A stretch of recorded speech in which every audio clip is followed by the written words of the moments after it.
മലപ്പുറം പെരിന്തൽമണ്ണ മണ്ണാർ മലയിൽ വീണ്ടും പുലി ഇറങ്ങിയിരിക്കുന്നു. ഇന്ന് പുലർച്ചെയാണ് പുലി എത്തിയത്. പുലിയുടെ ദൃശ്യങ്ങൾ CCTV-യിൽ പതിഞ്ഞു. ജംഷീർ കൊടിഞ്ഞി വിവരങ്ങൾ നൽകും. ജംഷീർ, മണ്ണാർ മലയിലും ഇങ്ങനെ തുടർച്ചയായി പുലിയുടെ ദൃശ്യങ്ങൾ CCTV-യിൽ കാണുന്നുണ്ട്. അതുകൊണ്ട് തന്നെ വലിയ ആശങ്കയാണ്. പുലിയെ പിടിക്കാനുള്ള ശ്രമങ്ങളൊന്നും വിജയിക്കുന്നില്ലെന്നാണോ? തീർച്ചയായിട്ടും ജിൽസി, കഴിഞ്ഞ കുറെ അധികം നാളുകളായി ഈ പ്രദേശത്ത് പുലിയുടെ ശല്യം രൂക്ഷമാണ്. അത് പലതവണ അധികൃതരെ ഈ നാട്ടുകാരും അതുപോലെ തന്നെ ജനപ്രതിനിധികൾ അറിയിച്ചതാണ്.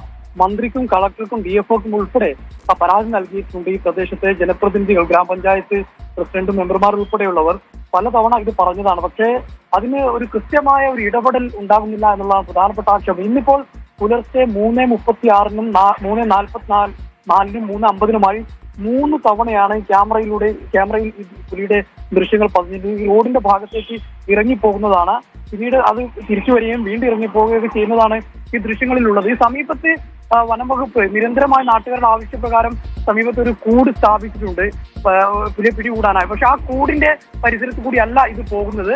അതിന് സമീപത്ത് കൂടി ആ കൂട്ടിലേക്ക് നോക്കുക പോലും ചെയ്യാതെയാണ് ഇത് കടന്നു പോകുന്നത്. അപ്പോൾ ഇനി ആളുകൾ, പ്രദേശവാസികൾ പറയുന്നത് ഈ കൂട് വെച്ചത് കൊണ്ട് ഒരു കാര്യവുമില്ല. കാരണം കുറെ അധികം നാളുകളായി ഈ കൂട് വെച്ചിട്ട് പക്ഷെ അതിനകത്ത് പുലി കുടുങ്ങുന്നില്ല. അതിനപ്പുറത്തേക്ക് പുലി പിടികൂടാനുള്ള കൂടുതൽ നടപടികളിലേക്ക് പോകണമെന്നുള്ളതാണ്. കൂടുതൽ വനം വകുപ്പ് ഉദ്യോഗസ്ഥരെ ഇവിടെ എത്തിച്ച് ഈ പുലിയെ പിടികൂടാനുള്ള ഒരു നടപടി സ്വീകരിക്കണം എന്നുള്ളതാണ്. പക്ഷേ പല സമയങ്ങളിലും ആളുകൾ പുറത്തുള്ള സമയങ്ങളിലടക്കം ഈ പുലി ഈ പ്രദേശത്ത് വന്നു പോകുന്നതായി ആളുകൾ പറയുന്നുണ്ട്. ഈ വളർത്തുമൃഗം പിടിച്ചു കൊണ്ടുപോകുന്ന ഒരു സാഹചര്യമാണ്. അപ്പോൾ വലിയൊരു ദുരന്തം ഉണ്ടാകുന്നതിന് മുൻപ് ഈ പുലിയെ എത്രയും വേഗം പിടികൂടണം എന്നുള്ളൊരു ആവശ്യമാണ് നാട്ടുകാർ മുന്നോട്ട് വെക്കുന്നത്. ഇതുമായി ബന്ധപ്പെട്ട് വനം വകുപ്പ് ഉൾപ്പെടെയുള്ള DFO ഉൾപ്പെടെയുള്ളവർക്ക് ജില്ലാ കളക്ടർക്കടക്കം പരാതി നൽകിയിട്ടുണ്ട്. പക്ഷേ കൂടുതൽ വനംവകുപ്പ് ഉദ്യോഗസ്ഥരെ എത്തിക്കുകയോ അല്ലെങ്കിൽ RRT അംഗങ്ങളെ എത്തിക്കുകയോ അല്ലെങ്കിൽ പരിശോധന നടത്തുകയോ ഒന്നും ചെയ്യുന്നില്ല എന്നുള്ളതാണ് പ്രധാനമായും നാട്ടുകാർ ഉന്നയിക്കുന്ന ആക്ഷേപം.